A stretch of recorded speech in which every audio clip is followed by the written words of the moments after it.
So hello friends, today I will discuss about some study tips for 10th classes.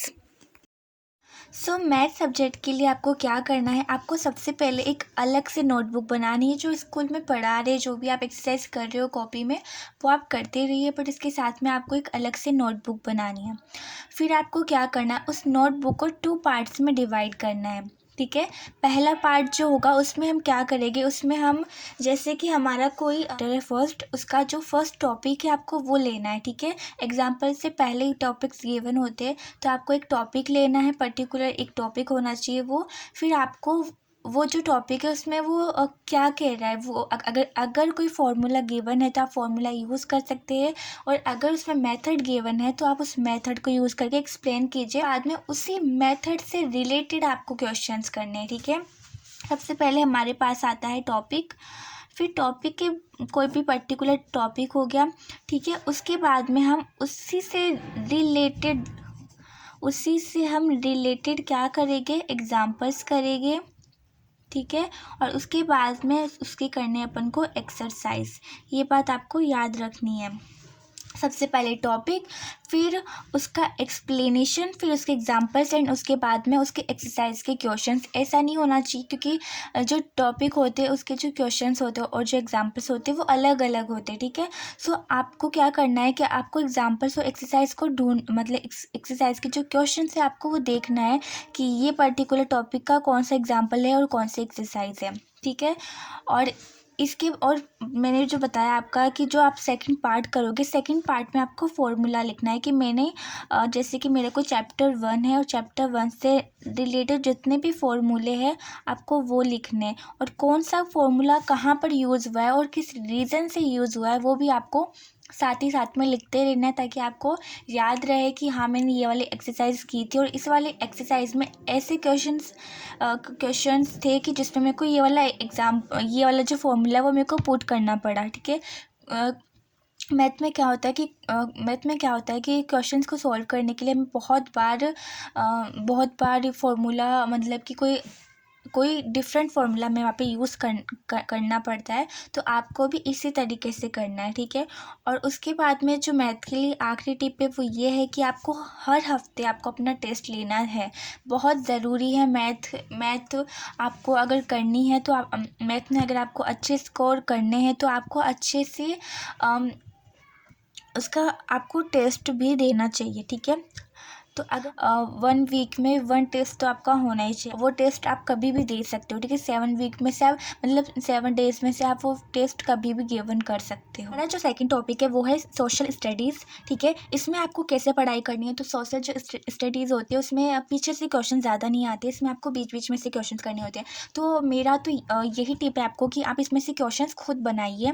जो हमारे teachers होते थे वो हमें क्वेश्चन बना के देते थे, short question, large question, what ever.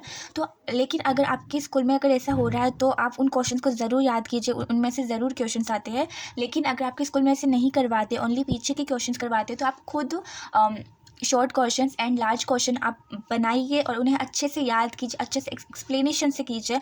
और एक और चीज़ कि एसएसटी में ऐसा नहीं है कि आप मतलब लिखे जा रहे हो, ऐसे लिखे जा रहे हो, आपको वहाँ पे भी आपको बुलेट पॉइंट का यूज़ करना है, जैसे कि आप ऐसे यूज़ कर सकते हैं। और बोर्ड एग्जाम्स में आप जितना सुंदर, जितना क्लीन लिखोगे, जितना पॉइंट वाइज लिखोगे, उतने आपके नंबर ज़्यादा आने के चांसेस है। तो आपको इस तरीके से करना है।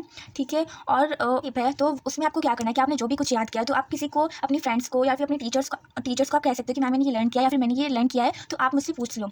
ठीक है, तो अगर आप ऐसे करते हो, या फिर आप अपने फ्रेंड्स को भी, आप ना डेली कोई सा भी एक टॉपिक पर्टिकुलर, जरूरी नहीं आपको पूरा चैप्टर याद करना, आप पर्टिकुलर एक टॉपिक है, एक क्वेश्चन है, वट एवर, ठीक है, जो भी आपसे याद हो रहा है आपके अकॉर्डिंग, तो उसको याद करो, रोज डेली याद करो। और आपके जो भी फ्रेंड्स या फिर टीचर्स है तो आप मुझसे कह सकते हो कि मैंने ये टॉपिक याद किया, तो आप मुझसे ये वाला टॉपिक पूछ लो। ठीक है, सो आप ऐसे कर सकते हो एसएसटी में। और अगर आपको टेस्ट के अगर आपको जानना है तो आप मंथ में 2 बार टेस्ट देकर अपने मार्क्स को बढ़ा सकते हैं। और एक चीज़ मैं आपको कह दूँ कि बोर्ड एग्जाम्स इतने मुश्किल नहीं होते हैं। बहुत बच्चे बोलते हैं कि कोचिंग बहुत ज़्यादा इंपॉर्टेंट होती है, और ये मिथ रहता है सबके पास में कि कोचिंग तो करनी ही पड़ेगी, कोचिंग के बिना स्टडी नहीं होती बोर्ड एग्जाम्स की। ऐसा कुछ भी नहीं है, आप सेल्फ स्टडी करो, आपके मार्क्स बहुत अच्छे आएंगे। और अगर आपको लगता है कि मेरा ये वाला सब्जेक्ट बहुत वीक है और इसके अंदर मैं खुद सेल्फ स्टडी करके अच्छे मार्क्स को नहीं ला सकता हूँ, तो आप या तो पहले टीचर से बात कीजिए। और अगर आपको फिर भी समझ में नहीं आता है कुछ भी, ठीक है, आप मतलब एक्स्ट्रा पूछ सकते हैं अपने टीचर से, आप एक्स्ट्रा टाइम लेकर उनसे पढ़ सकते हैं। ठीक है, कोई भी टीचर मना नहीं करेगा, वो अच्छे से आपको पढ़ा देगा। ठीक है, लेकिन अगर आपको फिर भी कुछ भी समझ नहीं आता है तो आप कोचिंग ले सकते हैं, लेकिन सिर्फ उसी सब्जेक्ट का। आप सभी सब्जेक्ट को अगर आप कोचिंग में ले रहे हो तो आप सबसे बड़ी गलती कर रहे हो। तो मेरी एडवाइस है स्टूडेंट्स आप सभी लोगों को कि कोचिंग तभी करना जब आपको उसकी नीड हो। ऐसे फालतू में कोचिंग जाना बहुत ही वेस्ट ऑफ टाइम है,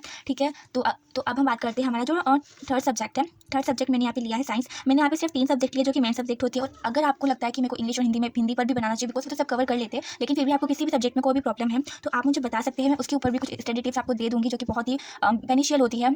और ये जो मैं आपको स्टडी टिप्स दे रही हूँ मैंने खुद अप्लाई की और अच्छे जो मैंने वो 12th क्लास में ट्राई किया था और जो कि मेरी 90 अबोव परसेंटेज बनी थी। तो इसलिए मैं आपको ये टिप्स बता रही हूँ, तो आप ज़रूर फॉलो कीजिएगा इस टिप्स को। थर्ड हमारा साइंस है। साइंस में मैं एक ही बात बोलूँगी, प्लीज़ आप साइंस में टीचर्स क्या करवा रहे हैं टीचर्स क्या करवा रहे हैं इससे मुझे कोई मतलब नहीं है। टीचर्स जो करवा रहे हैं वो ठीक है, बट आपको क्या करना है इसमें, आपको क्या करना है, आपको एक इसके लिए आपको नोट्स बनाने, ठीक है। जो हमारे टीचर थे वो तो हमेशा कहते थे कि तुम खुद नोट्स बनाओ, ठीक है। वो ऐसे कुछ भी नहीं करवाते थे और शायद सभी 10th क्लासेस के साइंस टीचर्स ऐसे ही कहते होंगे। लेकिन अगर आपके साइंस के टीचर खुद करवाते हैं नोट्स तो ठीक है, वेल डन। लेकिन ठीक है तो सही है, लेकिन मैं यही कहूँगी कि आप खुद के पर्सनल नोट्स ज़रूर बनाएं। और हाँ, बहुत बच्चे ये गलती करते हैं कि जो बुक में ऑलरेडी लिखा हुआ है ना उससे भी कॉपी में लिख लेते हैं। तो आपको सिर्फ अपना होमवर्क चेक करवाना है तो आप वो लिख सकते हो जो टीचर ने कहा है, लेकिन आपको एक्स्ट्रा लिखने की ज़रूरत नहीं है। जब बुक में ऑलरेडी वही लाइन प्रेजेंट है उसी तरीके से तो आप उसको अंडरलाइन कर सकते हो, ठीक है। और मेरी आप सभी लोगों से एक रिक्वेस्ट है कि आप बुक को ही प्रेफर करना। बहुत सारे लोग पास बुक्स ले आते हैं, वहाँ से पढ़ने लग जाते हैं। पास बुक से वही बच्चे पढ़ते हैं जो कि स्टार्टिंग से बिल्कुल पढ़ाई नहीं करते हो, लास्ट में जाके उन्हें पास बुक की याद आती है। तो अगर आपको और हमारे टीचर्स कहते हैं कि जो पासबुक्स होती है वो ज़्यादा बेनिफिशियल नहीं होती, लेकिन अगर आपको लगता है कि बेनिफिशियल है तो इट्स योर चॉइस, ठीक है। तो साइंस में आपको नोट्स बनाने हैं, पॉइंट वाइज बनाने, जैसे मैंने बताया पॉइंट वाइज बनाने हैं। ग्राफ आप बना सकते हो, वो चार्ट ये बनाए, ग्राफ बनाए, चार्ट बनाए और आप पॉइंट में लिखे। सबसे इंपॉर्टेंट चीज़ आप पॉइंट में लिखे, ग्राफ बनाए, चार्ट बनाए और इसी तरीके से आप साइंस की स्टडी करें तो यही ज़्यादा बेनिफिशियल होगा। और साइंस में अगर और हाँ, एक और चीज़, बोर्ड एग्जाम्स में जब आप कॉपी में लिखते हो तो साइंस की कॉपी में आप अगर ज़्यादा पॉइंट्स में लिखते हो, ग्राफ में मतलब कि आप ड्राइंग्स बना के एक्सप्लेन करते हो तो वो ज़्यादा बेटर है। जो मैं आप सबको देना चाहती हूँ कि जो बोर्ड एग्जाम्स में जो कॉपी में आप जो भी लिखते हो तो वो आप एक स्टूडेंट के तौर पे नहीं, एक टीचर के तौर पे लिखे कि मुझे सामने वाले को समझाना है कि ये वाला क्वेश्चन है और इसका आंसर ये वाला होगा, ठीक है।